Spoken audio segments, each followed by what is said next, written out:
So now we'll be discussing the practical implementation of the concept that we have learned so far. So we have just discussed passing and returning of objects in C++. So we'll just see with the help of an example, that is how to add two complex numbers. So I just created a class named complex, and inside this I'll just declaring two instance variables of type integer, and in the public section I'll be just declaring a constructor of type complex. So this is the constructor, and inside this constructor I'll be just taking two variables id x and y. So the purpose of these variables is to assign the values to the instance variable a and b. So a is equal to x and b is equal to y. I hope this much is clear. So the next concept is again we have to create a function. So I'll be just creating a function show, so that we can show the values of these a and b in the form of a plus ib, because complex number is of the form x plus iy or a plus ib, where a is the real part and b is the imaginary part. So I'll just write cout a, and inside this I'll just write plus I, and this is b. So I hope this is clear. So now in the main, so in the main, that is very important thing, that is the starting point of the program. I have to derive a concept. So the concept is I have to create the objects of type complex. So I am just creating some objects, for example c1, c2 and c3. So c1 contains certain parameters, so I have just assigned the values 10 and 20.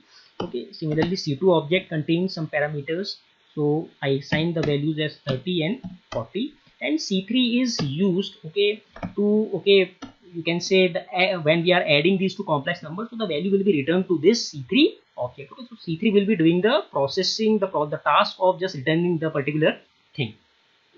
So the real part of c1 must be added to the real part of the c2, and the imaginary part of the c1 must be added to the imaginary part of the c2. That is the whole concept. So the output we should receive must be 40 plus 60i, because 10 must be added to 30 and 20 must be added to 40. Real plus real, imaginary plus imaginary. That is the whole concept.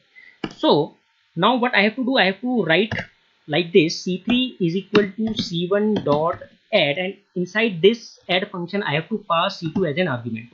So this thing I have discussed in my earlier lecture, so kindly please go through that particular lecture, because it is a very important lecture that will be dealing with the concept of this particular scenario that we are now deriving here. So here what we are doing, we are just passing this c2 as an argument. So c2 as an argument has been passed, and this is what the object has been passed as an argument. So it means that c1 is a caller object, and c1 is calling add, or c1 is invoking add function, and in this add function we have passed c2 as an argument that will be returning the value to c3. And all c1, c2, c3 are of type complex. So the return type of add will be also of type complex, because it is working with the complex thing. So the next line is I want to show the contents of c3, because when the value will be processed in the function add, that will be creating so this value that will be returning that will be returned from the add function must be returned to c3, and we will just see the contents of c3 with the help of c3 dot show that we have created. So this much is the logic. So now we will be creating the function, that is the add function inside the class. So that is very important. So the return type of the function is complex, that we have discussed. So the return type is complex. The name of the function is add. And inside add, what we have to pass, we have to pass the object, or you can say the reference to the object. And the return type of that particular object, or the reference to the object, is also complex, that is of class type complex, and I'll just write t. So in this we'll just create a variable of type complex, that is a temporary variable. So the main work of this temporary variable is to store the real part into the real part of temp, and the imaginary part in the imaginary part of temp, and we'll be returning this temp to the object c3. So what we'll write, we'll just write temp dot a is equal to a plus t dot a. So I have discussed this thing. It means that a will be passed implicitly from the c1, and t dot a will be passed explicitly from c2. okay, because c2 has been passed as an argument. So the value of c2 must be accessed with the help of the object or the reference variable that has been created, okay, of type complex.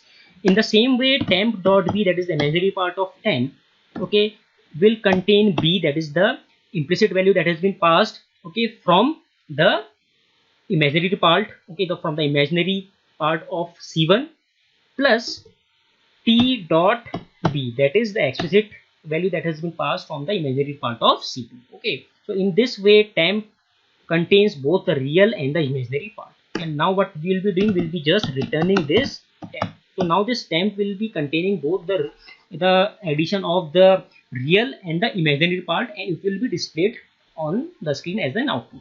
So okay, let's try to compile this code and check for any errors. So we'll just compile this code, and there are many errors, okay. So let's try to see. It says no matching function for complex. Okay, let's try to see. Okay, so what is the error? We have just created an object of type complex. Okay, so what we have created, we have created a simple object c3. So for this object, we have to create an explicit default constructor also. Okay, a user defined default constructor must be created. Okay, because now we have created in our program a simple object, and when this object is created, so a call to the default constructor must be provided. But in our program, there is no explicitly default constructor. Okay, so because of this, it is showing, okay, so number of useless errors. Okay, there are so number of useless errors are there because of this small blunder. So what I'll do, I'll just create an empty constructor, okay, a user defined empty constructor complex type, and okay, I'll just leave it as blank. Okay, so now let's try to compile this code. So now you can see the code has been successfully compiled. Okay, so for this small thing, okay, 3 or 4 types of errors are there in our program, and these type of errors, if we try to see these errors, so these errors are also too much complex. Okay, so you have to be more cautious when you are just, okay, writing these type of programs. So try to practice more and more, and try to build your logics more and more, because small things, okay, can hamper the program. Okay, so don't try to go for too much complex programs. First try to build your basics. Okay, till you don't build your basics, then it is very difficult for you to code, okay, the tough programs. Okay, so in this program also, you just see this is a very simple program, and a small blunder, okay, a small blunder, that a small concept, because if this c3 is there, so for this c3 an explicit default constructor must be there in our program, and we haven't created that particular constructor, and because of that, okay, it has raised 3 or 4 types of errors. So please, okay, practice these type of things, okay, these type of questions more and more, so that there should be no logical errors. So let's try to execute it, and we can see that the answer is 40 plus I60. Okay, because we have just given a space here, so that's why it's, okay, showing this type. So we'll just try to again compile and run this. So it is, okay, this is the previous output. So again we just try to compile and run this. Okay, so let's check. So here you can see the output is 40 plus 60i. Okay, so it means the real part has been added to real, and the complex part has been added to complex. Okay, so in this way, okay, we can proceed with our problem. So here you can also pass, okay, you can also pass the, okay, the reference also, and the output will be same. Okay, there will be no change in the output. Just try to compile this.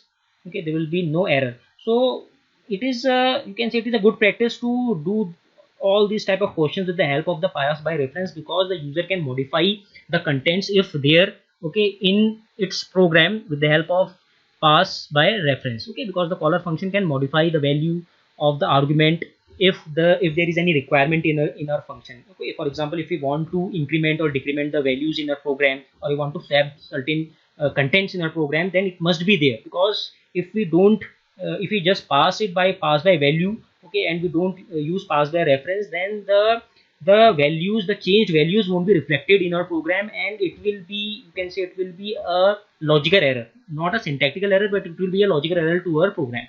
So let's try to run this. So again the output is same, there is no change in the output. Okay, so I hope now this is clear to you. Thanks.